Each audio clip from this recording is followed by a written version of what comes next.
Muito bem, olá, tudo bom? Eu sou o professor Alfredo França e hoje nós vamos iniciar aí um bate-papo com vocês sobre o bicentenário da independência do Brasil. A proposta do vídeo é que a gente traga aí para vocês, né, a importância do ano, do bicentenário dos 200 anos da independência do Brasil, mas também que a gente venha com algumas informações para que você possa também ter um pouquinho, né, desse conteúdo tão importante para a nossa história. Eu estou acompanhado aqui da professora Camila, ok? Camila Medeiros, do professor Fábio Borges e do professor Edgar Brasil. Todos nós aqui somos da área de humanas, né? História e geografia, e nós vamos então hoje trazer esse bate-papo aqui falando sobre a independência do Brasil.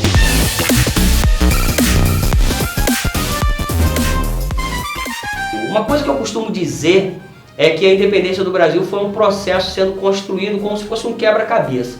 As peças elas foram sendo encaixadas, né, uma a outra, até resultar, né, até culminar com o 7 de setembro. Então, não foi um fato isolado, que a gente vai falar aqui, não vou adiantar o assunto, mas foram vários acontecimentos que resultaram na independência do Brasil. Só colaborando com tudo que você falou, né, demonstrar nossa felicidade e satisfação de estar aqui reunidos como profissionais de humanas para falar de uma data tão importante na história do nosso país, né, que é o bicentenário, e para a gente entender como esse quebra-cabeça se montou, vamos às primeiras peças com o professor Edgar.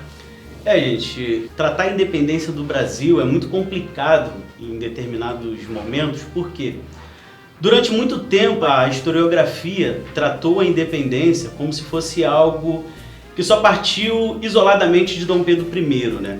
Mas quando a gente vai estudar a independência mais a fundo e com mais detalhes, vemos que a independência foi um processo, e esse processo que na realidade ele só vai terminar em 1825, não em 1822, 1822 vai ser onde ele vai ser oficializado, né? Ele começa muito antes, lá na própria Europa, a se desenhar esse cenário aí, que é com o bloqueio continental realizado por Napoleão Bonaparte, onde ele, na tentativa de tentar isolar a Inglaterra, que era a maior marinha na época e um dos países mais poderosos da época aí, era de impedir os países de comercializarem com a Inglaterra, de comprar e vender basicamente com a Inglaterra, tendo em vista que militarmente Napoleão não queria que as tropas francesas batessem diretamente com a Inglaterra, até mesmo com medo de perder, sabendo que a Inglaterra era bastante poderosa. Então o que acontece? O bloqueio continental ele é instaurado, Dom João VI, né, que na época nem preparado para ser rei foi, ele acaba assumindo o posto, tendo em vista que o seu irmão Dom José morre. Então Dom João VI ele acaba assumindo ali todo um cenário que se desenhava catastrófico, tá?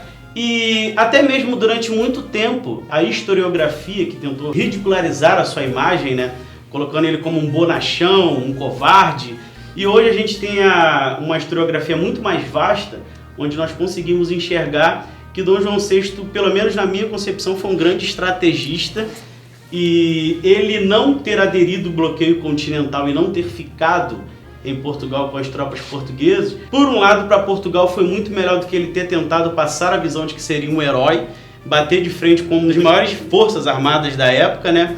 Sendo que tinha muita coisa em jogo que, se Portugal fosse ali tomado pelas tropas napoleônicas, Dom João VI não colocaria só o Brasil em risco, mas ele colocaria também as colônias da Ásia, as colônias da África, ou seja, e poderia perder Portugal também, assim como o rei da Espanha na época, que também não aderiu ao bloqueio continental e a Espanha foi dominada, e depois a Espanha perdeu grande parte de suas possessões, inclusive a província da Cisplatina, que é o atual Uruguai, que depois Dom João VI vai tomar também das tropas de Napoleão. Sem contar que Dom João ele teria dois problemas, ele não teria só a França, ele teria um problema agora com os ingleses também, né? Sim. Se ele tivesse aderido ao bloqueio continental, ele teria problema com os ingleses. Ele arruma dois inimigos. Ele arrumaria dois fortes inimigos.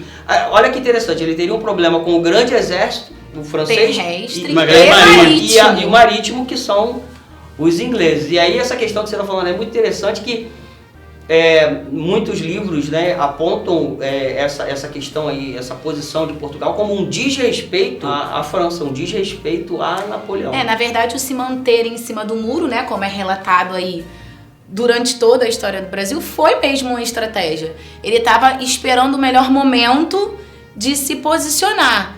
E aí o se posicionar, né, foi o fato de não aderir e sair de Portugal. E aí a gente entra em mais uma questão, que é ele ser visto como fuga ou ele arquitetou para sair de Portugal.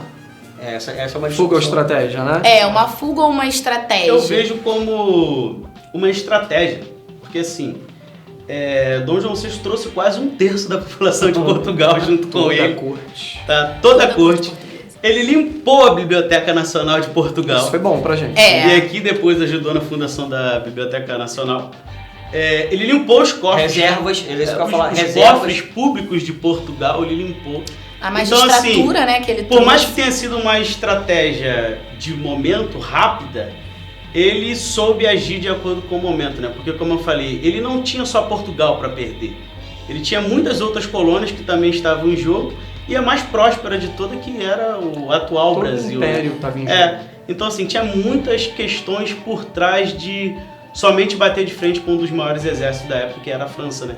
E se ele, como o Alfredo falou também, se ele aceitasse, né, ele ia arrumar um outro inimigo, que seria a Inglaterra, que fez a escolta deles até chegarem ao Brasil. De A graça, escolta né? é um transporte, a escolta é um transporte. Cobrando um preço baixo para isso, apenas o fim do Pacto Colonial e a abertura dos portos brasileiros às nações amigas, né? É interessante porque a gente estava aqui falando de fuga de estratégia, mas a verdade é que ao buscar essa saída e vir para o Brasil, sem saber, talvez sem ter isso em mente, ele vai dar o pontapé inicial do motivo de Sim. estarmos aqui hoje comemorando Sim. o bicentenário do Brasil. Boa observação. Né? Por Porque, isso- na verdade, a vinda da corte vai contribuir de maneira muito forte para a nossa independência lá em 1822. E aí ocorre até o que a gente chama, né, de uma inversão brasileira. Até então, nunca na história um monarca tinha saído da metrópole e ido para a colônia, governar da colônia para a metrópole, né? Isso, Então era algo que ainda não havia ocorrido na história. É uma inversão. Essa questão dessa inversão é o que provoca toda uma euforia na elite brasileira, né?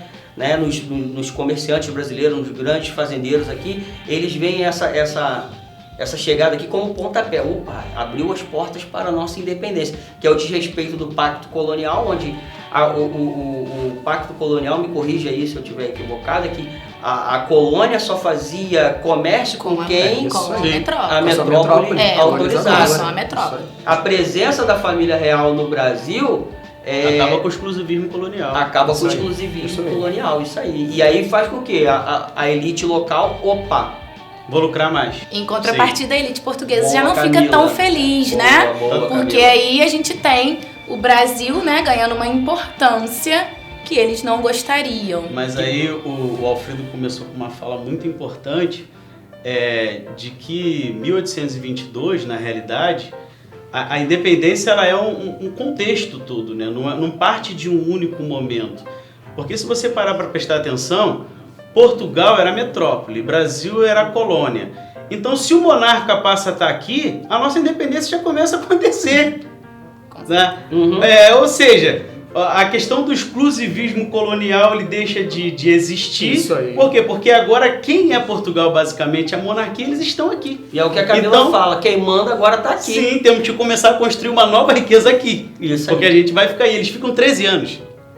E aí 13 começam anos. as modernizações, E o né? Fábio fala uma coisa interessante, que você cita aí a questão da abertura dos portos, que é a questão das primeiras medidas. Isso aí, né? O período joanino vai ser marcado, talvez inicialmente, por essa abertura dos portos das Nações Amigas, que é o fim do Pacto Colonial. A partir dali, a colônia brasileira passa a ter uma liberdade econômica e comercial para comercializar com qualquer nação. Ele vem numa onda de transformações, que a Camila já tinha falado ainda agora, criando toda uma estrutura, né, administrativa que a colônia não tinha. Tem uma questão de uma modernidade, né, com a vinda da missão artística francesa aqui para o Brasil, que também vai modificar visualmente, né, a colônia brasileira. E, na verdade, todos os caminhos que ele vai buscar nesse período joanino, até a Revolução Liberal do Porto obrigar ele a voltar para Portugal, vai dando ao Brasil, né, um corpo de um país mesmo independente que vai culminar lá em 1822. Como se a gente desse os primeiros passos da independência, né? E começasse a construir aí um corpo independente mesmo. Recentemente eu tive com o Edgar, nós fomos lá em Tinguá, né? Visitamos a Estrada Real do Comércio. E pesquisando sobre o assunto, ela vai se chamar de Estrada Real do Comércio por causa da presença da família real no Brasil. Então, e ela liga a região aqui de Nova Iguaçu, né, a região iguaçuana, até o Vale do Paraíba, né, até ali Paraíba, né, e tal, a região cafeeira. Então, era por onde mercadorias eram escoadas até chegar à cidade do Rio de Janeiro. Então, tipo assim, olha como que as primeiras medidas, a abertura dos portos, faz com que estradas sejam abertas. Então, tem toda essa questão, eu acho muito interessante quando você fala, né? Até a própria cidade do Rio de Janeiro não estava preparada para receber não estava. a família real, mas não tinham casas adequadas, né, próprias para a realeza, para a monarquia. As melhores casas serão sediadas para na rua, né? Os vários presentes que eles BR. Na realidade era príncipe regente, mas as pessoas entrou como põe-se na rua, porque aqui vai ficar... E a elite, né? A elite brasileira se sente tão honrada que ela começa a dar aí vários presentes, né, para a corte portuguesa, porque é uma honra você ter um monarca na colônia, né? E não lá na metrópole, e são né? acordões também que são feitos ali, né? Vários. Uma coisa que eu lembrei que agora, que essa questão da estrutura da cidade, ele vai se preocupar com isso, né? Que o Rio de Janeiro precisa ter uma porque cara agora de... a corte está aqui, né? E vai receber chefe de Estado. Ele precisa ter uma... obras públicas, a primeira iluminação pública do Brasil. Ele vai tentar fazer um molde de as europeização, primeiras né? obras de higienização, Isso, né? E não só isso, ele vai se preocupar com a segurança. A instituição militar mais antiga do Brasil é a PM. Real Gabinete Militar. E quem vai fundar vai ser Dom João VI em 1809. Isso aí. Ou seja, tem que ter uma preocupação com a segurança também. Então você já via que eles vieram para ficar. Sim. Não tinha aquele intuito de que eu vou voltar rapidamente, como a elite portuguesa acreditava. Tanto que eles só vão voltar em 1821 forçado. Isso aí. Por causa da Revolução Liberal do Porto. Fabinho, tu comentou uma situação aí, que é a questão da abertura dos portos. Eu estava lendo que logo nos primeiros anos ali, né, entre 1808 e 1810, nós vamos ter cerca de 800 a 850 navios ingleses atracando no Brasil. A Inglaterra vai ver no Brasil um mar de possibilidades, né, para poder vender os seus produtos industrializados, agora de maneira livre, com o fim desse pacto colonial aberto. Vai lucrar bastante com isso.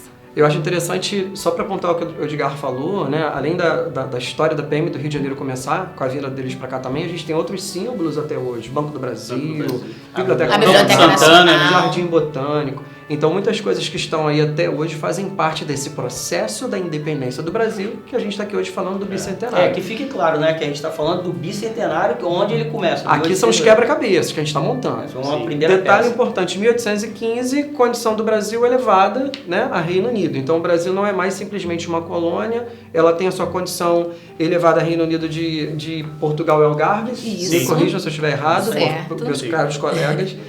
E aí, todo o período joanino se desenrola bem. A partir de 1815, com o fim da Era Napoleônica, a população portuguesa, eu acredito que aguardava o retorno desse rei, que não volta mais, porque ele está muito bem aqui, instalado, não envia mais exclusivo colonial para lá. E aí, essa população portuguesa passa a se sentir abandonada por esse rei, né, que teria fugido dentro das suas estratégias.